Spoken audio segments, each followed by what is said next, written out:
Hi everyone, welcome back to Let's Play. What's this? Oh.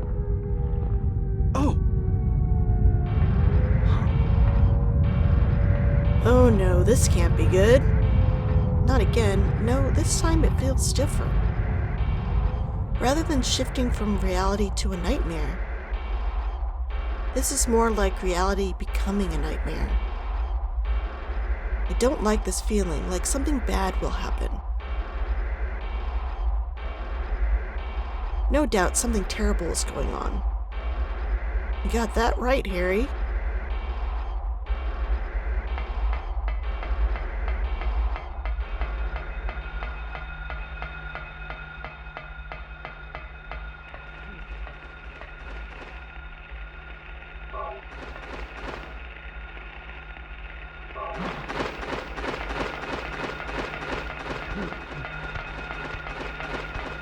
So we weren't really given any sort of directions here, but there's not many places Harry can really go in this area of town. West Sanford is cut off, the garages are closed, so it only really leaves us with one possible area to explore, the lighthouse.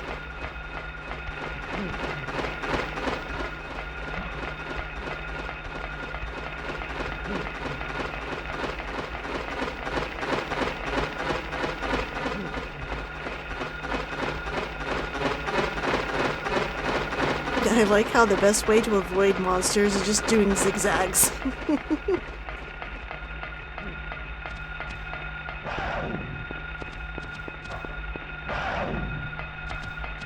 Doggy, you're my way. Haha, you didn't get me.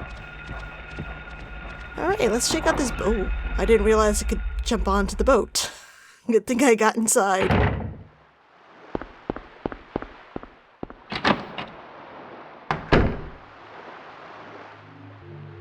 Sybil! Harry!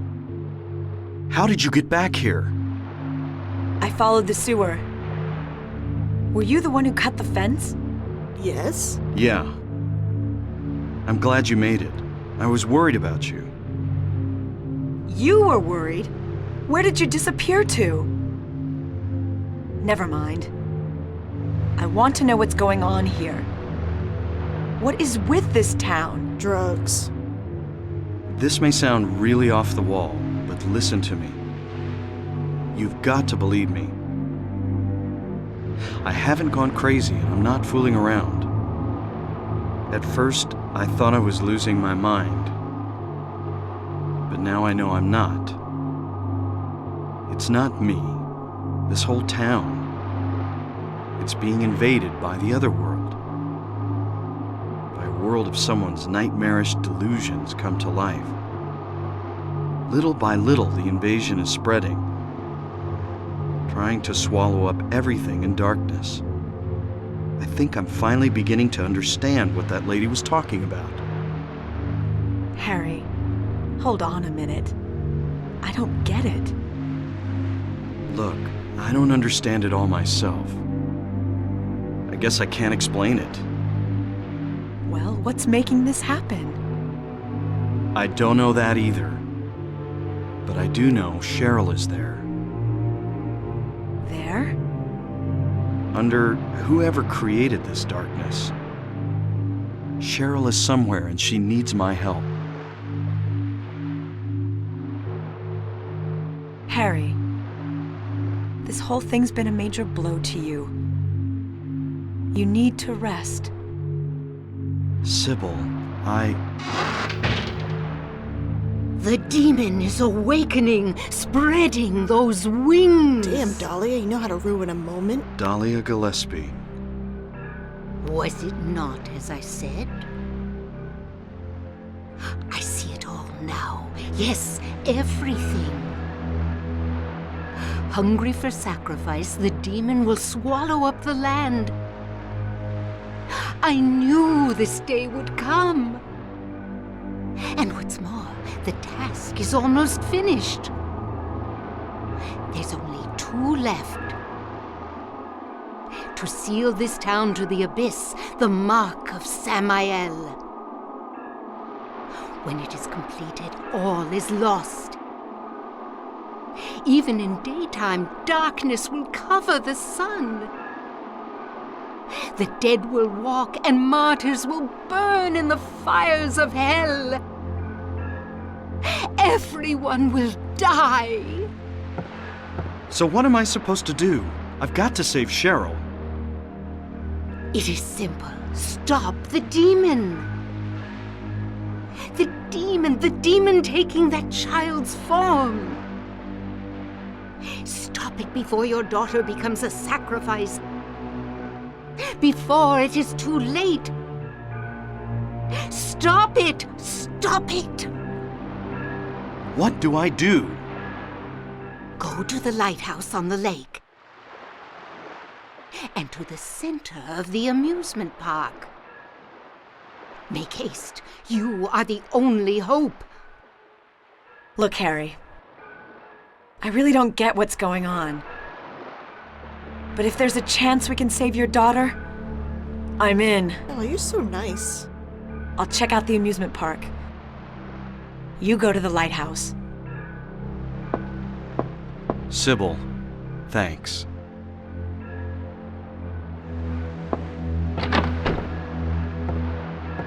You will need to use it. Use what? The flowers. Only with that can you stop it. What about Sybil?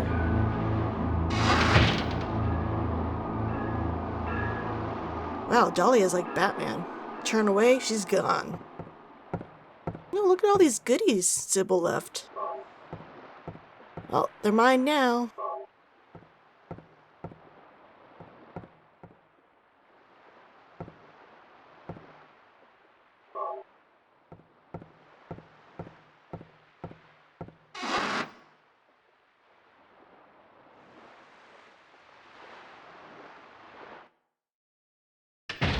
Since we have to go through some narrow pathways, I'm going to keep my flashlight off and kind of just walk through it just so I don't attract the attention of the numerous enemies in this section.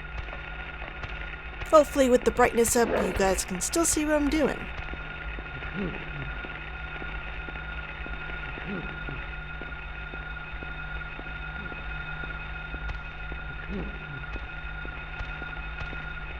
So a video ago, I talked a little bit about how much work Sato had to do to get properly credited in the game, but I didn't touch upon his approach to character design work. A lot of the information the development team wanted to show needed more advanced graphics, which made the CGI sequences within the game crucial. It was through these scenes that the game could show the personalities and emotions of all the characters. If you're a Silent Hill 2 fan, you've probably seen the cool character concept sketches from the game that Sato set up on his portfolio website. I really like this one. I thought for sure he would have had some for this game, but apparently this wasn't the case, as he actually started designing each character in 3D right away. He had a special idea for how the characters would look based on their backstories and motivations, and put extra care into creating signatures for each character. In an interview with Core Gamer, he said that the signature for Dahlia was supposed to be her withered neck, as that was pretty difficult to render at the time. I would have thought for sure it would have been her snazzy striped tie. Surprisingly, the character Sato had the most trouble designing was the lovely Lisa Garland. Apparently, he had to redo her design many times, and it wasn't until he simplified her look by removing some of the more characteristic features did her design really feel right to him. Unfortunately, examples weren't discussed, but I wonder if these two images found buried in the Silent Hills game disc were some of Lisa's original design ideas. She kinda looks like Cameron Diaz. Lisa wasn't the only character where simplicity was the key to their design. The same method was used in designing Harry Mason as well. For Sato, it was important that Harry was seen as neutral, so that players wouldn't enter the game in any preconceived notions based on his design.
Don't know if this is like a reference to anything, but it is a cool angle.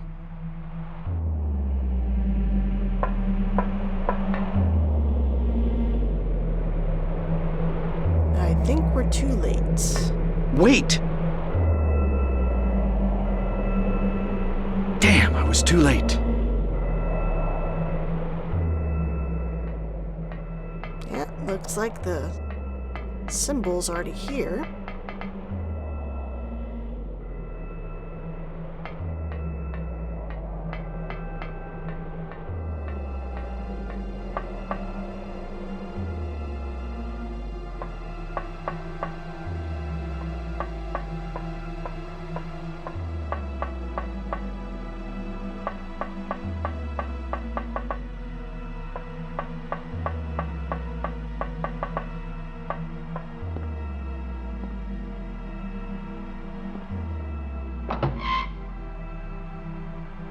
And just like the warp to the entrance to the waterworks, we'll be warped back to the boat as soon as I get through this section.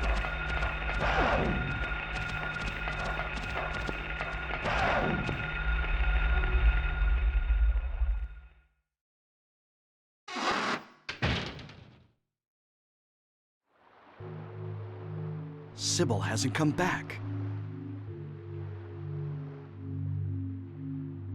That creep's sure to show up at the amusement park pretty soon.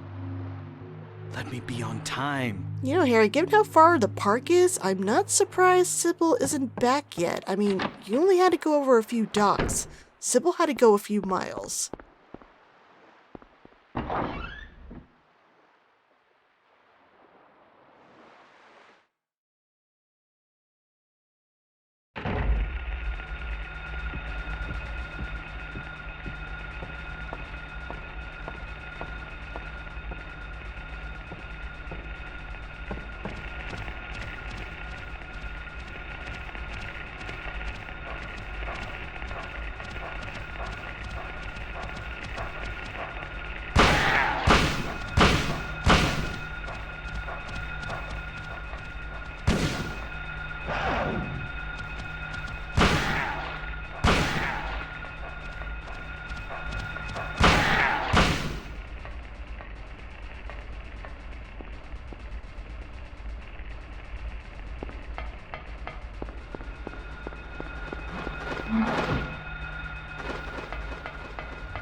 Since the direct route to the park is cut off, we have to go through the waterworks again.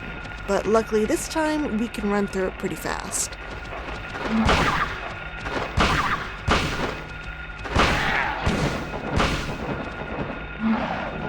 How did Sybil get to the sewers unscathed? That's what I want to know. All these enemies are just congested right in this area.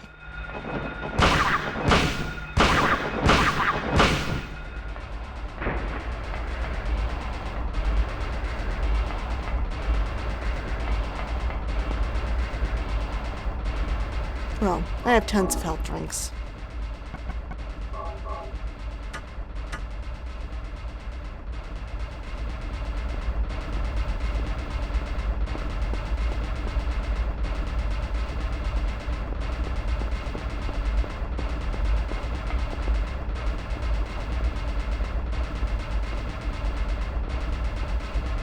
Power has been removed. Could Sybil have gotten to the amusement park from here? Well, that's what I'm going to assume. Oh, before I go in, I neglected to show the Lakeside Amusement Park billboard. That's to the left of the fenced-off entrance to the sewer. Here's what it looks like. It looks like a fun place.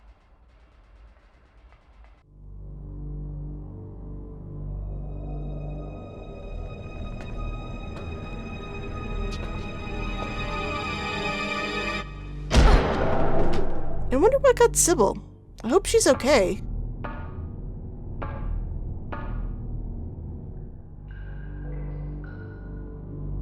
Yay, we get the map right away this time.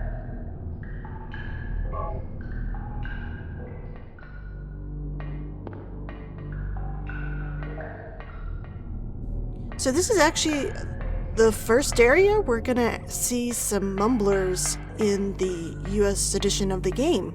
Well, outside of the one that attacked Kaufman, of course. Oh, that's why he's aiming up. There was one on the ceiling.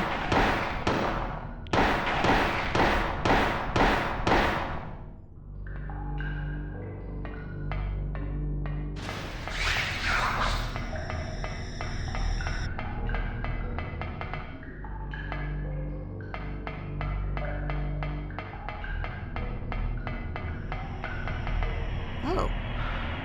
There's another body wearing a ceremonial robe.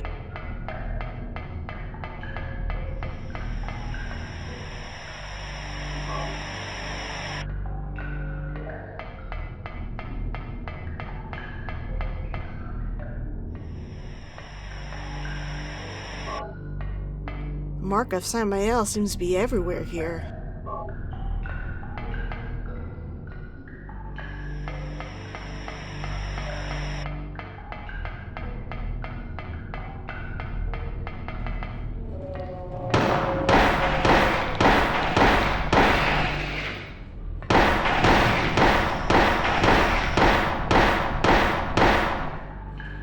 Oh, there we go. There's a mumbler.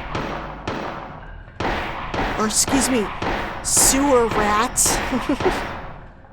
Now you guys can see where the dumb US name came from. They are found in the sewers, so they must be a sewer rat. I always thought they looked more like teddy bears for some reason. Like evil teddy bears. I think it's because of their size and kind of how they walk. It just reminds me of like a bear on two legs.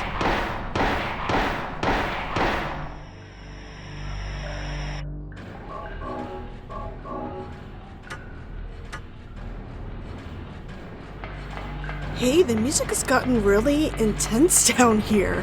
Which reminds me, did you guys know that the development team were not into Akira's soundtrack at first?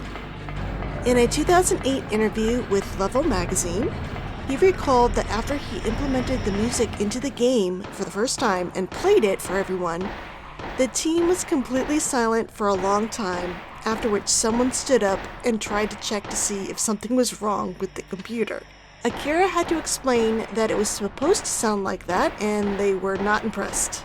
He really had to explain his vision before they were on board.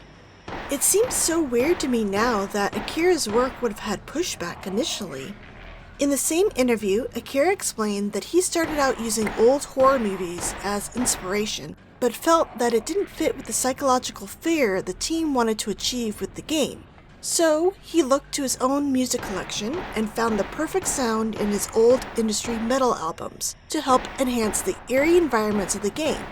And he wasn't wrong. All the clashes, crashes, shots, and banging we've been hearing in the sewers right now have gone a long way into ramping up the tension and threat in these darkly lit tunnels. But back in 1996, the use of industrial tracks to score a game just wasn't done before. So it's not surprising that the team had a hard time wrapping their head around it at first. I'm just really glad that in the end, they allowed Akira to continue with his vision, because the work he's done for the series over the years has been amazing. And we're through! I like the random carousel horses in the water.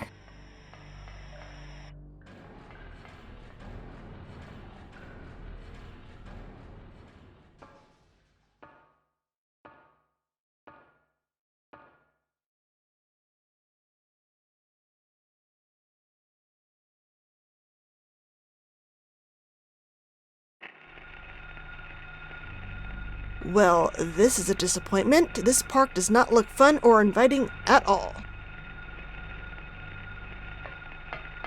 Given that we didn't see Sybil's body anywhere on our trek here, she must be in the park somewhere. You know what sucks about this area in particular? Even though it's small, it is so hard to see and navigate given the large chasms everywhere. I remember I was stuck for like 10 minutes on my first replay last year in preparation for the Rely on Horror charity stream because I couldn't find my way to the carousel.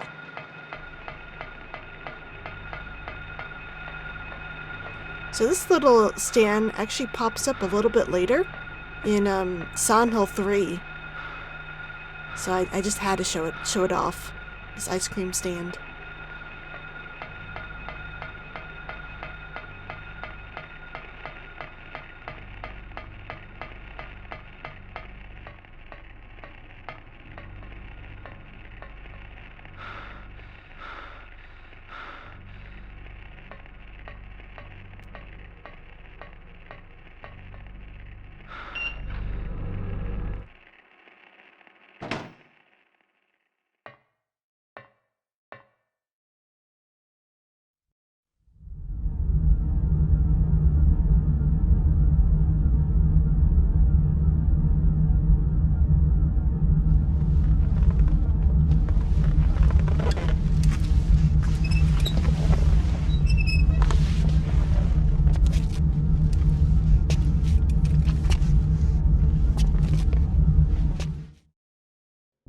Sybil, snap out of it!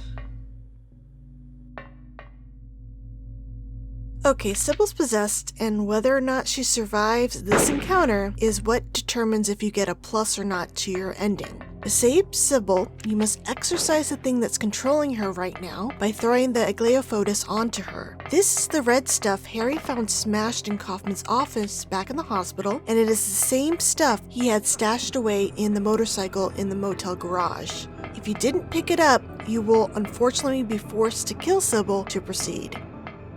There is a way to skip this fight entirely through a glitch. Just use the Aglaophotis on one of the larval stalkers that's roaming around the park, and it will automatically skip to the end of the battle.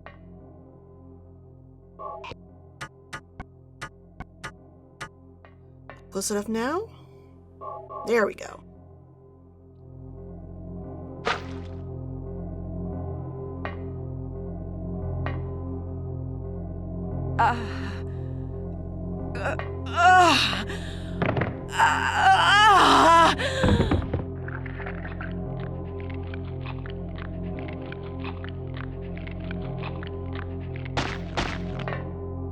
Sybil! Wake up! Snap out of it!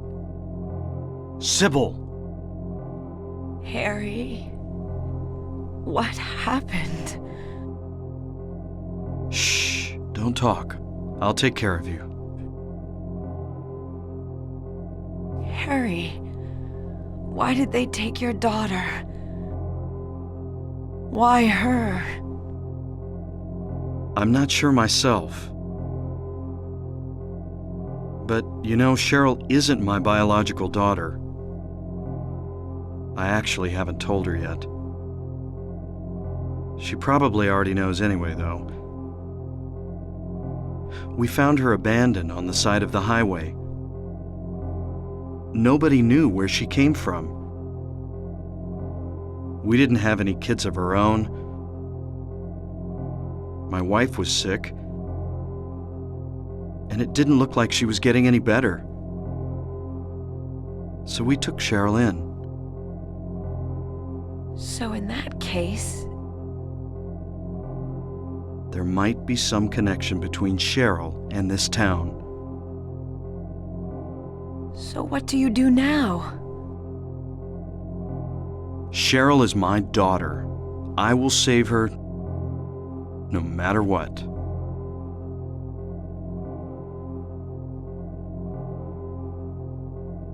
Let me pause a moment here. I want to show off what happens when you have to fight Sybil.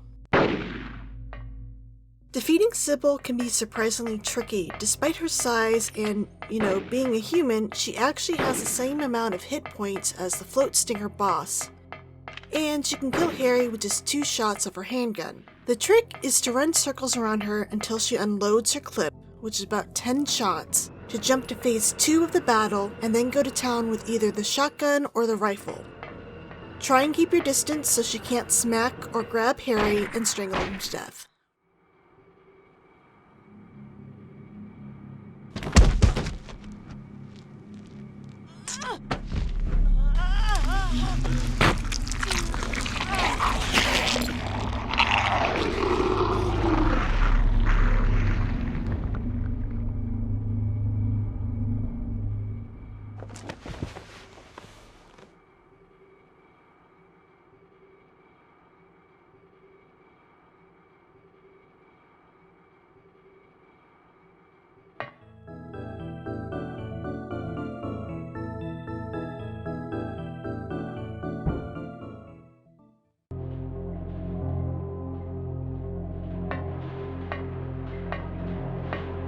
Where did Sybil go?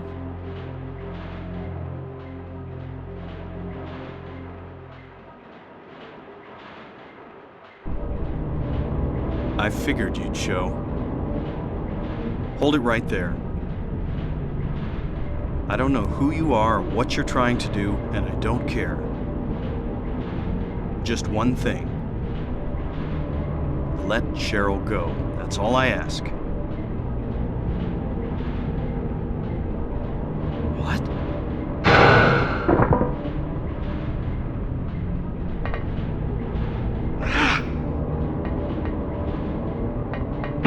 Damn! Huh? What is this?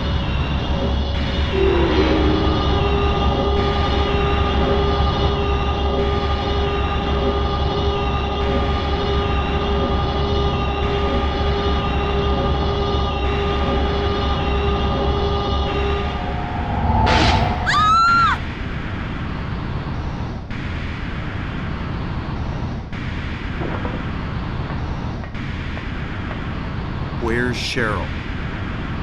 Give me back my daughter.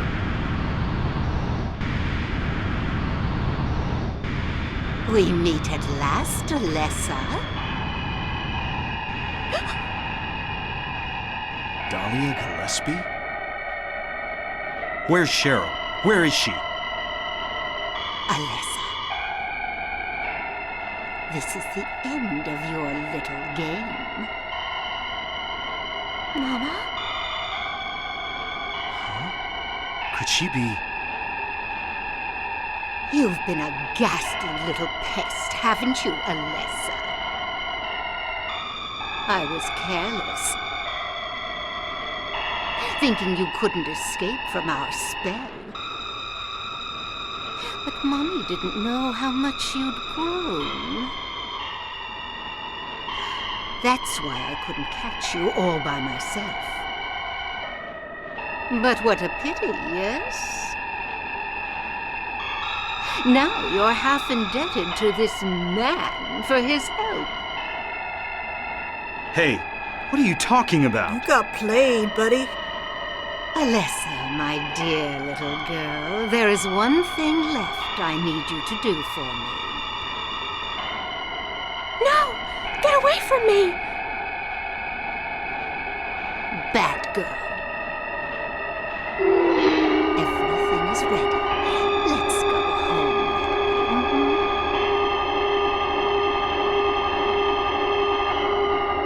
What's going on here?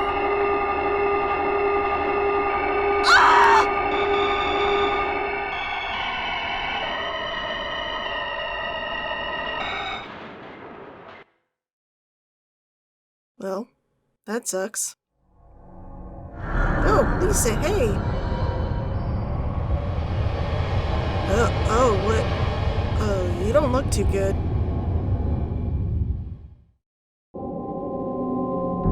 Harry. Lisa. What happened? Where's Alessa and Dahlia? Harry, listen. Something you said before has been bothering me. I just can't get it out of my head. What is it, Lisa? So I went to look in the basement, even though I was scared as hell. Like you said, there were these creepy rooms, but nothing really unusual down there. But while I was down there, I got this weird feeling. Like I'd been there before. Like something happened there, but I can't quite remember somehow. What was it? Harry, help me. I'm so scared. I can't take this. It's only a temporary thing. You're in shock from when you were knocked out. Don't fret about it. You'll remember after a while. No. You don't understand. Wait! Where do you think you're going? I think we have more concerning matters here, Harry. Like, how did you get back to the hospital?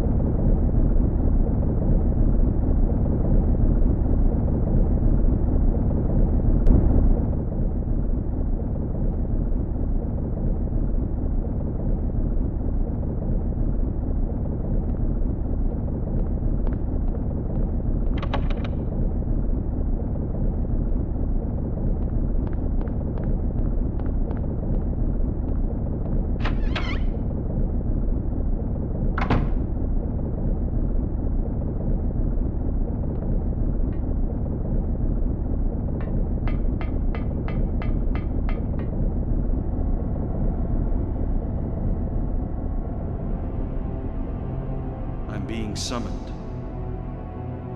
What happened in this town? What could be making things like this? I have a feeling if I take the elevator down, I'll find it. Cheryl. Alright, we're approaching the end game now. Next episode will be rather long because I have a lot to show you guys. This will do it for this episode. Thanks for watching. I hope to talk to you all again real soon. Bye!